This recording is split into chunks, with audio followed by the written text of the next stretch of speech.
This is the GenWhy Leaders Podcast, Episode 8.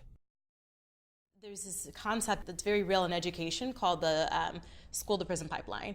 And that is that there are schools that do not sufficiently prepare students for the future, and they actually do harm to students because they do not help them build the social and emotional skills necessary, nor the academic skills necessary to be successful in the future.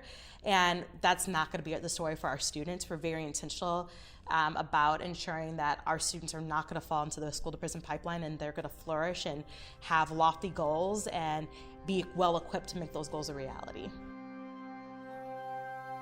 Hey everyone, this is Eric Huey, host of the GenWhy Leaders Podcast, where we interview and learn from millennials who are leaders in their fields. These are individuals who have started their own businesses, have a high-ranking title within companies, or simply pursuing non-traditional means, such as their passion or hobby, to support themselves and their families. You know, there still exists this negative stigma around our generation that we are entitled, lazy, and unreliable. So my goal is to prove that wrong, while also inspiring millennials to become the best versions of themselves and go after their big goals.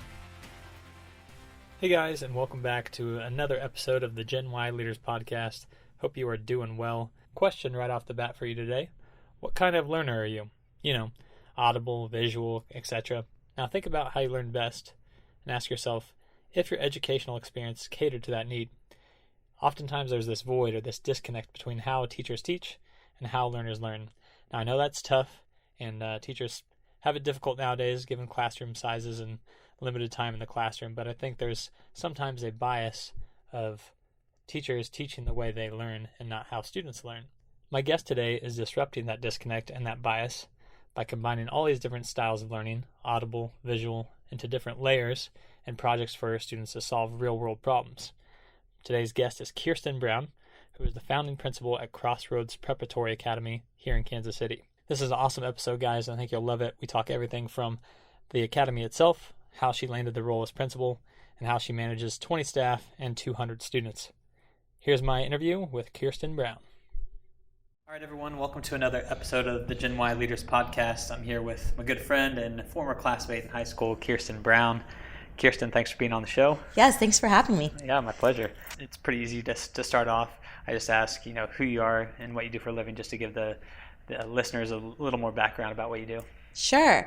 So I am a high school and middle school principal in Kansas City at Crossroads Preparatory Academy. It's right in the heart of downtown, and we are trailblazers. That's our school mascot, and that's who we are through and through. Really passionate about disrupting how education currently operates within our country and providing an equitable education for all the students that we serve. Explain, if you have a why, and if so, maybe what that entails. Yes. So my why is to ensure that students, no matter where they come from, have the opportunity to be exposed to a myriad of passions that they may want to pursue in the future. The beautiful thing about our school is it's right in the heart of downtown, and we get kids from all across the city, from all different zip codes within the Kansas City public school boundaries. And so what we find is that we have one of the most diverse schools because not only are we diverse racially, but also socioeconomically. So one thing that struck me when I first toured the Crossroads School Network in the first place when I taught here before becoming an administrator is that you would see taxis dropping off students because they are homeless and spent the night at a homeless shelter the previous night. And then you'd see brand new luxury cars drop off students because their parents are extremely wealthy and everything in between. Wow. And so we just have a blend of neighborhoods and backgrounds and stories. And what you generally find, and this is a problem within our nation, and what I would even argue the world at large, is that your zip code determines your outcomes and the opportunities that you have in life. Mm-hmm. And we are really intentional about disrupting that. There's this concept that's very real in education called the school-to-prison pipeline. And that is that there are schools that do not sufficiently prepare students for the future, and they actually do harm to students because they do not help them build the social and emotional skills necessary, nor the academic skills necessary to be successful in the future. And that's not going to be the story for our students. We're very intentional about ensuring that our students are not going to fall into the school to prison pipeline, and they're going to flourish and have lofty goals and be well equipped to make those goals a reality. Very nice. Yeah, I definitely see that and feel that just walking in this afternoon. Mm-hmm. I told you this before we started the interview, but just for the listeners, when I walked into this place, I mean, students are smiling, running all over the place, waiting in the lobby. Some are going to track practice, some are going home. I just thought it was so cool to see and feel that excitement in the air. Talk a little bit more about how this came to be. So it is, from what I understand, Crossroads Preparatory Academy, but the high school is just one facet of that, correct? Yeah, so it's really interesting. Crossroads Charter School started in 2012, and when it started, Tyson McDowell Ray and Dean Johnson, these amazing educational innovators within Kansas City, created one school. It was Crossroads Academy Central Street at 10th and Central. And it was an elementary school and middle school combined. So it was a concept of having kindergarten through 8th grade. And as the school grew, so the buzz around the city about what the great things that were happening at Crossroads grew. And there was a high demand for a second school to open because we just didn't have enough seats to accommodate all the demand. And so a few years later, after the year when I arrived to Crossroads, Quality Hill opened. I believe that was I don't remember the date, but it was that. So later on, they opened the Quality Hill location, and people were saying, "Wait, we want more from Crossroads. We want a secondary experience because we don't know what to do with our scholars once they leave middle school. What's the next step for them?" Mm-hmm. And so, at the time, it was my first year teaching at Crossroads in the middle school when the concept to open the high school came to be. And I was so fond of the Crossroads experience because it was unlike anything I've ever experienced as an educator, because we're right in the middle of downtown. It's such a diverse school. I felt like I was in New York City with the diversity and just looking around and seeing so many different cultures represented. And then I had so much autonomy to leverage the resources right in our backyard by pulling on the support of different businesses and local agencies, like civic agencies, to help really enhance the classroom experience for my students. And the schools really, really believes in authentic learning. So our students are constantly out in the community learning and bringing the community into our school. And that just wasn't happening at other schools around the city. And so I knew that this was a place that really aligned to what my philosophy on what education should be like is. But I also knew that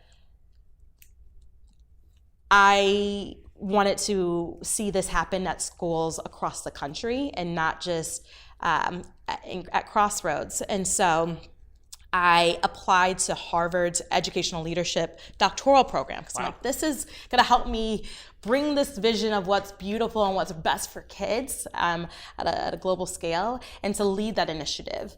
And as I wrote my statement of purpose for Harvard, it was I really started to dive into what I wanted to be the result of my time spent at Harvard, and it was to create what was essentially Crossroads High School.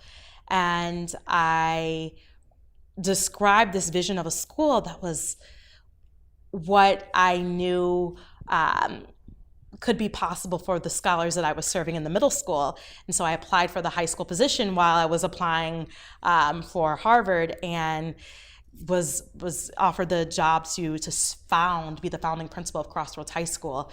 And so I immediately withdrew my Harvard application because I'm like, I don't want to know if I got in or not. This is going to be a really hard decision between determining what this direction I wanted to take. And so we launched Crossroads High School last year, and it was really small. We just had freshmen, and that allowed us to be really innovative in our approach and dream big about the school of the future that we knew was going to be best for kids. And around the midpoint of that year, I was presented with the prospect of absorbing the middle school and being the principal over the middle school and the high school, to see this vision through for the entire secondary experience at Crossroads. And took that on this year when we opened Crossroads Preparatory Academy, which is kind of like the second iteration of all the hard work from last year. And we are continuing really great work for grades 7 through 10 currently, but we're building up each year till we reach grades 7 through 12 and have about 600 students that we'll serve. That's amazing. So I really like what you said about having the vision. So it sounds like just the chance for you to articulate what your dream was, what your vision was, and that application for Harvard allowed you to bring this dream into fruition. So I guess from that point, tell us a little bit more about, did you have to pitch it to certain people within the organization for you to take this on? Tell us a little bit more about that experience of vision to fruition. Yeah, that's a great question. So, as I said, my educational philosophy really aligned to the work that was already happening at Crossroads. And so it was such a natural fit for me even when I was interviewing for the position to lead the school, the questions that you're presenting to me, I was like, oh my gosh, I've been thinking about this. I know the answer. And I was able to really eloquently kind of explain why we needed to have authentic learning experiences for students and why we needed to have a really laser focused approach to ensuring that we were equitable in how we educated our scholars. And so because there was so much alignment, it wasn't a hard sell when I would come up with what many people would probably deem crazy ideas. And so I'm a big dreamer. I like to think in the realm of what's possible. Let's think outside the box. And that's what they wanted from a leader. And that's why there was such great synergy when we even were interviewing, and I was kind of casting the vision for what the school could be. I love the concept of authentic learning too, because I think in traditional schooling, secondary education, there's a delay, I guess, if you will, between book publishing. I think that's why you've seen a lot of schools gone to the one-to-one program with Chromebooks or MacBooks or things like that.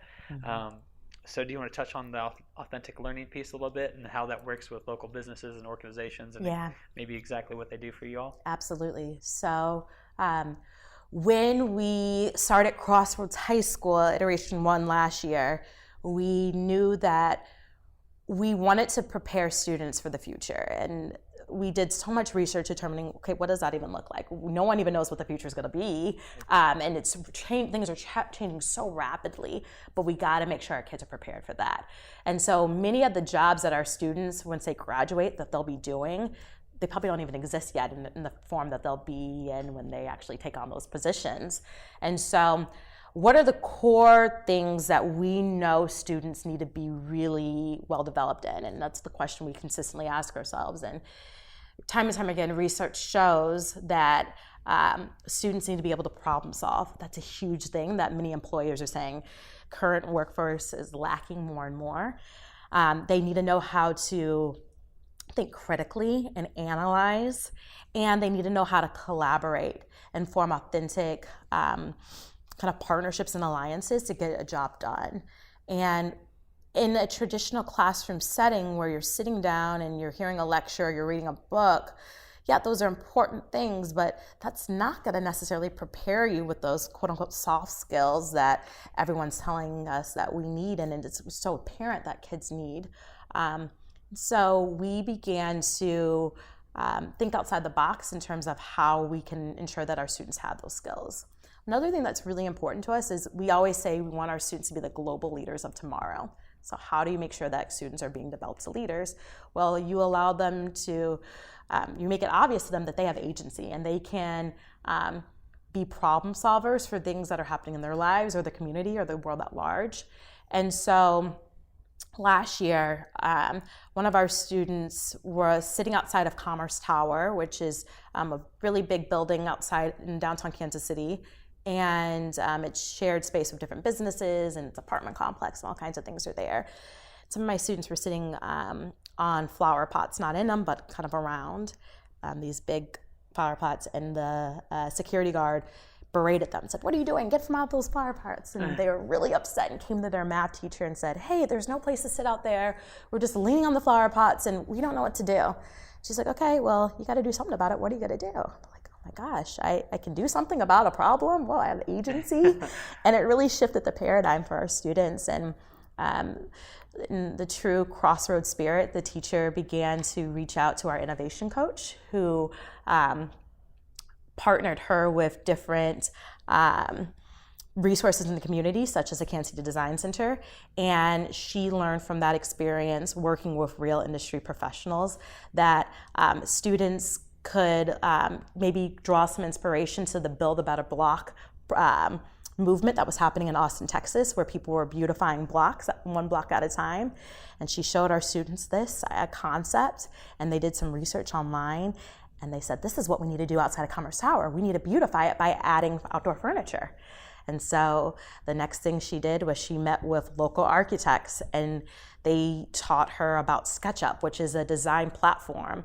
And so our students got on their iPads, downloaded SketchUp, and began to design 3D furniture. And in her geometry class, she taught about angles and different principles that they needed to apply to effectively create and design the furniture that they were doing, building for the building. And she set up a meeting with the owner of Commerce Tower, and they pitched their ideas to him, and he actually selected one. And they went to a 3D printer and made the furniture. And so much learning happened, and kids were so deeply engaged because it wasn't a fake project. It was something real, and it was meaningful, and they were giving back to the community and solving a problem that they had. Yeah, for sure. That's amazing. So the innovation partner, that's someone internal here at Crossroads that essentially is liaison to public entities that help the school? Yeah, exactly. And she is really great because one kind of brainchild that came from experiences like the one I've mentioned is that we are able to ensure that students are working on a lot of amazing projects that they normally would not have the opportunity or access to. And she curates projects from civic agencies, from nonprofits and businesses all across the city. So our students have worked on a marketing campaign for Commerce Bank. Wow. And they've provided real feedback that actually allowed for some changes in their thinking in terms of how to approach the problem of practice. Our students are working with the Steamboat Arabia Museum, and they're actually working to catalog real documents from when the ship that they're about to dig up, called the Steamboat Malta. And this is the first time this type of information has been digitized. And the History Channel is documenting some of the work on their website. And our students are so excited about the work that they're doing because they know it's meaningful and impactful. Right. And I mean, we even have students who have really rough backgrounds and, you know, some stories of things that most people couldn't even fathom. And, you know, at some points just really didn't think that school was for them, but this is changing their perspective on what's possible. And they're meeting professionals and seeing what the world could be and what their future could be from these real world experiences. And it's literally changing the trajectory of some of our students' lives. Yeah, that's amazing. My head is exploding listening to you talk with just all the little light bulb moments, because it makes total sense that you're getting such engagement from your students on so many levels, because you're not just having them engage at a single level for a practical problem, whether it's, you know, only social or developing a project for math or science. Right. It's like you're combining all these layers into one scenario, if you will, one problem to solve. Yeah. So I think that's huge. Kudos to you guys. That's really cool. If you don't mind, talk a little bit about this innovation partner. Has me really intrigued, because I think, and where I'm going with this is how Crossroads is set apart from other schools, right? Yeah. So just listen to you talk about the innovation partner. You know, again, all these light bulbs are going off. So like, it makes so much sense. Every school should have a liaison looking for these opportunities to gain real world experience for the students. Yeah. So I guess my next question is, in addition to this innovation partner, are there other roles within the academy or within the high school that you would say make a significant difference compared to other public schools? Yeah. One thing that is really great is we're growing, and we're really strategic with the way that we're growing to make sure that we're serving our students well and supporting teachers well. So not only do we have an innovation coach who helps support with a lot of the work that our students and our teachers do to help them on the academic side, but we also care about the social and emotional side too. And so we're in the process of hiring a counselor to help ensure that our staff is really aware of trauma-informed practices, because so many students have traumatic experiences. And a lot of times when a student will react in a way that's not okay or is inappropriate or is angry, it has a lot to do with the trauma and something that has happened to them versus, the teacher or the student or whomever they're interacting with. It's not really about them most times. And so we have to be cognizant of that. And we have to teach the whole scholar, not only academics, but also how to navigate those situations where they're feeling angry or they're feeling upset, so that they can be really successful in whatever they choose to do. And we have a student support specialist who runs what was called a restorative room. We want to be about restorative practices. We don't want to be overly punitive to students because they don't learn when you just punish them. Students learn best when there is clear processing and an opportunity to restore the relationship or the harm that was done. And that has been really impactful, because at many schools where I've been, students are if there's a fight, for example, they're automatically you're gone for days, right? But it's so much more powerful where you have the students process how they responded and how they should have done it better, and what they can do in the future. That's where the learning happens, not by sending a child home where they can play video games all day, for example. And so I think that having this approach where we're really focused on the social emotional side of students and the academics has been game changer. For sure. Yeah, I like that a lot as far as the discipline component, because I think a lot of times it's just seen as punishment, especially from the student's perspective. Right. So what are some of the challenges that you're facing right now, good or bad? I mean, I imagine you have a growth spurt ahead of you and continue to bring in more students, and I imagine that can be a challenge in the future at some point. Yeah, it is. I think the biggest challenge is we're building as we fly. Yeah. So in a perfect world, we could get all our ducks in a row and have everything clear cut, and we know exactly what we're doing for every single thing at every single point in time, but that's just not reality. So we're really focusing on getting better. I was in a really great meeting with some amazing people who've led some global organizations and global initiatives yesterday. And they really pushed my thinking, because I was talking about the next iteration of our project-based experience and how we can really be more intentional with integrating them into our core content classes. And I was saying, I just want to make sure we get this right. And she paused. She said, no, you shouldn't be focusing on getting it right. You'll eventually get it right, but that's not the point. The point is you need to focus on getting better. And if you focus on getting better, that's where things will come to fruition. Because so often people are so hell-bent on being perfect, where they're letting that be the enemy of being the best you can be and improving incrementally, and taking from that learning in a way that's meaningful. And so that was a paradigm shift for me, and I'm really trying to lead and model that with my staff, because a lot of us are very type A, and I think it takes that type of personality at a startup school. And we want to be the best we can be because we care about our students and we care about this work so deeply. But we got to focus on getting better and showing ourselves some grace, because we are moving the needle, and it should not happen overnight. Yeah, I'm kicking myself for not knowing who said it now, but there's a quote I heard once that goes along the lines of, people don't want to follow who's right, they want to follow who's real. Yeah, and I definitely get that vibe from you and from just the school in general. And our conversation so far, you guys are very real, authentic, real world experience, and I think that's why you're getting such good traction so quickly. Yeah. So on that point, as you recruit students or you bring in students, what's that process look like? Is, year to year, is there a certain cap that you have to place on the students you can bring in? Yeah. Talk a little bit more about that if you don't mind. Yeah, absolutely. So when we reach capacity, we'll be at 200 students. And our current fifth graders now will, from both our Quality Hill location and our Central Street location, will be coming together as seventh graders here in a couple of years. And that's when our class sizes will double. So currently we just have 50 students per class. We cap at 25 students per classroom. And so when we double, we're gonna have 100 students per class.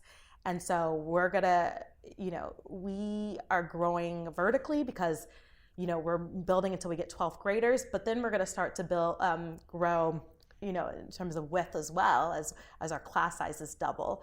So I think that it can be challenging because we have a very interesting landscape in Kansas City education, because there are so many schools and so many spots, and kids are competing for like a very narrow or a very small amount of spots at our specific school, but then they can go to like 10 other schools apply to attend.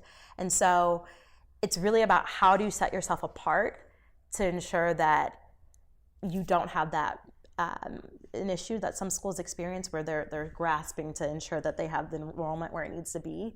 And I think that when you focus on doing what's best for kids, and that's at the heart of every single decision, you won't run into that issue because everything that you do is in alignment with that, and people want to be at a school where that's happening. Yeah, most definitely. Well said, for sure.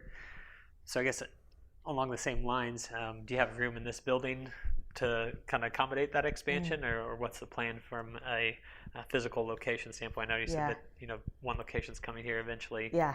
What's that process look like? Yeah, so right now we currently occupy 2 floors, and so each year we're gonna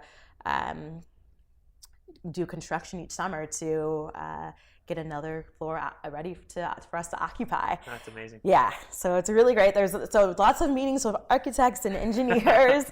So we're working on, how do we create a space that is conducive for the 21st century learner? And so that's been really fun to consider. And one way that we go about that is by looking at businesses and what's happening around the world.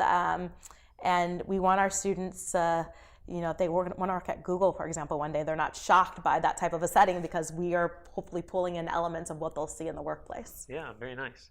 So I guess along those lines, in terms of engaging the student in real world experiences, are there any plans for engaging those students when things expand, when you're designing these rooms, like you said? Yeah, our students have a lot of voice, and so do our teachers. They have a lot of voice in how we operate. And we even had we have little quick micro meetings, we call them, on Tuesday mornings. And in that micro meeting, one of the teachers stood up and she said, "Hey, one thing that I love about this school is that if we see something, we can say something and change will happen." And like, how lucky are we? That's not normal at schools where, a lot of times teachers see things that aren't okay or that they don't agree with or that could be pushed to be made better.